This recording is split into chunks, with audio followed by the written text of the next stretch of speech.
देश की अर्थव्यवस्था की हालत बुरी होती जा रही है। सरकार भी इस मसले पर कुछ नहीं कर पा रही है, लेकिन गरीबों की जगह अमीरों को फायदा जरूर पहुंचा रही है। जी हां, एक आरटीआई एक्टिविस्ट ने आरबीआई से 100 टॉप डिफॉल्टर की जानकारी मांगी थी, जिनका लोन माफ किया गया था। इस पर केंद्रीय बैंक ने कहा कि जो जानकारी मांगी गई है वो उसके पास उपलब्ध नहीं है। आप किसे कितना पैसा देते हैं और किससे कितना लेना है, ये आपको याद रहता है। देने के मामले में भले ही किसी के दिमाग से बात फिसल जाए, लेकिन किससे कितने लेने हैं ये तो लगभग सभी को याद ही रहता है।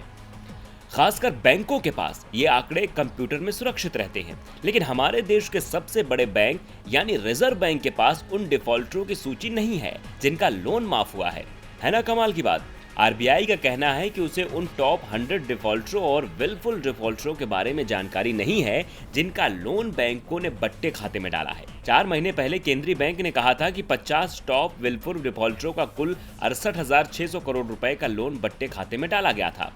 दरअसल कोलकाता के एक आरटीआई एक्टिविस्ट ने आरबीआई से इस बारे में जानकारी मांगी थी, जिस पर केंद्रीय बैंक ने कहा कि जो जानकारी मांगी गई है वो उसके पास उपलब्ध नहीं है। आरटीआई एक्टिविस्ट विश्वनाथ गोस्वामी ने कहा कि वो विलफुल डिफॉल्टरों की जानकारी लेने के लिए अप्रैल में 2 बार आवेदन कर चुके हैं, लेकिन आरबीआई ने दोनों बार कोई जानकारी साझा करने से इनकार कर दिया।